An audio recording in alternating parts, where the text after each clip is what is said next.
we're going to be seeing Sage in this next heat. A very important heat for Sage. She's got to go a long way through the draw here at the Beachwaver Maui Pro. And she's got a tough draw. Nikki Van Dijk has made a real habit of cracking quarterfinals throughout her career.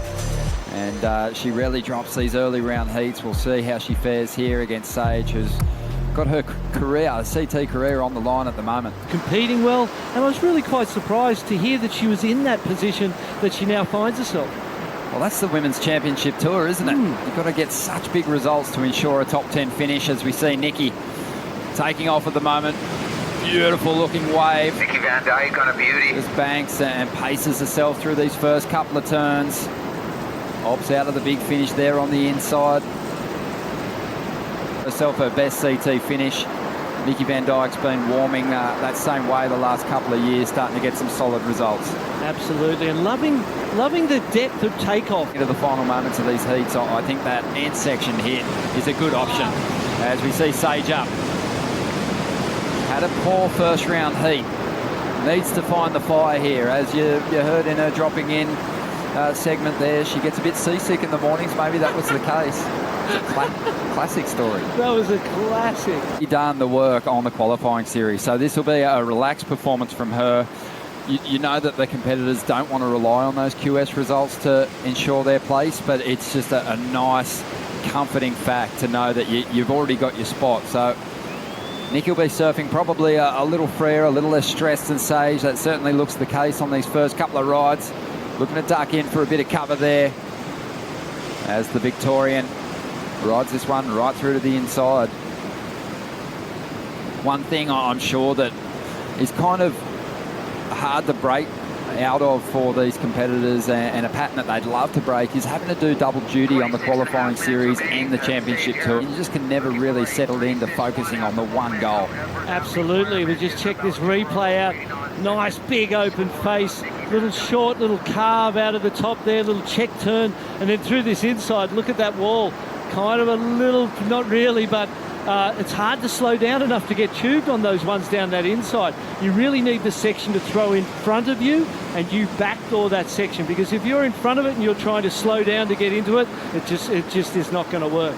Looking for little bits of evidence about a surfer's performance and just where their headspace is in a heat. You know, even though Nikki didn't rip this wave apart, there is a relaxed kind of vibe about her body language on the wave compared to Sage, isn't there? She showed me came from. Look at this wave, Ronnie. Oh, my goodness. Oh, it's a beautiful thing to watch. Semi-torturous, though, but here we go. Sage looking to line up the bowl. Staying close to the white water. This thing's just not going to gut her out the way she wanted to, so she now looks for turns. Just doesn't really connect with that wave. Completely unpredictable. Completely. You know, a wave here on the face can promise so much and completely leave you struggling to figure out what happened. But Nikki Van Dijk just chipping away, trying to better a 4.17. Well, she's going to need something good in here to do that, because so far it's been a little bit sort of, you know, it hasn't been that exciting. It's bowling up on the inside here, and you know, I don't know that was the type of wave you were looking for to improve on the fall in the sport in general. And also a Pipe Masters to the side of world champion as well. Three incredible contenders. A very worthy world champ will be crowned on the men's side. As we see Sage Erickson trying to get herself into this heat, getting on the attack. That's really been, I think, what I've enjoyed from Sage Erickson the last couple of seasons is her commitment to her turns, and we haven't seen much of it from her so far here at Honolulu Bay today. So I'd like to see her just get on the attack, forget about the barrels, let the barrels come to you, and just let go of some of the big rail turns. She's got a really strong forehand. I don't know, the first part will be interesting. We'll see it on the replay, and it'll be good to break it down there, because sometimes your first impression isn't always correct, and we see her taking off here. And see the body, see how little movement there is in the body? I'm kind of used to those arms and that upper body having a little more zing in it, and there being a little more compression, extension, getting a little lower, extending out, so a little more energy overall in the body. We're just looking a little bit kind of calm, a little relaxed, and like it might be the last event of the year. Well, let's hope she can fire up. There's still plenty of time remaining here as we watch the replay. It's going to be her best wave yet. Definitely. 15 minutes to go, and this is, going to probably put Sage in a position where she can really seize the lead in this heat, because we spoke about Nikki Van Dijk. Despite the fact she's looked more comfortable on that open face, she's had a cruisy approach too somewhat. So this heat is still anybody's. We'll have a look at this one for Nikki Van Dijk. Beautiful looking wave, late drop, does well to just hang on, almost stuck straight into the barrel there. Now needs to get on the attack. Nice big swoop off the top, just transitioning down through to the inside, but gets out of there. I thought Nikki was almost going to be able to stuff herself straight into that tube then. Didn't really work out for her. 13 minutes to go. With those magic, exceptional, near-perfect rides, it seems like everyone's gone looking for that gold nugget. And they're just not picking up on the little gems that are sort of rolling through here.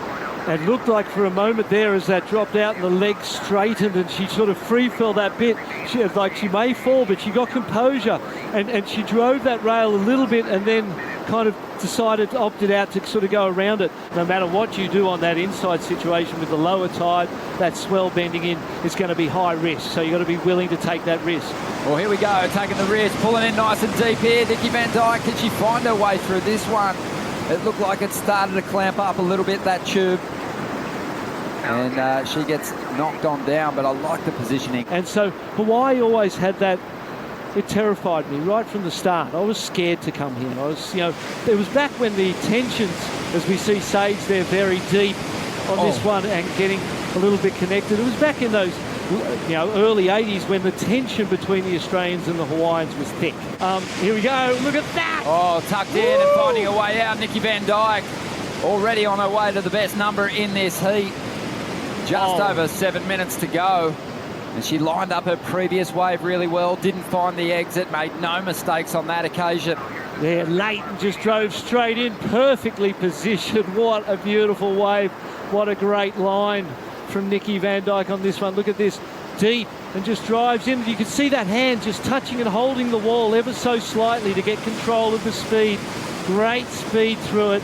Really beautiful tube. Shame it didn't deliver something else. Yeah, it felt like that, didn't it? One thing's for sure, though, Sage just has always taken a lot of confidence back to the qualifying series. Yes. And seems to really perform well at that level. So we'll see if she can get her place back on the championship tour with a strong performance on the QS in 2019.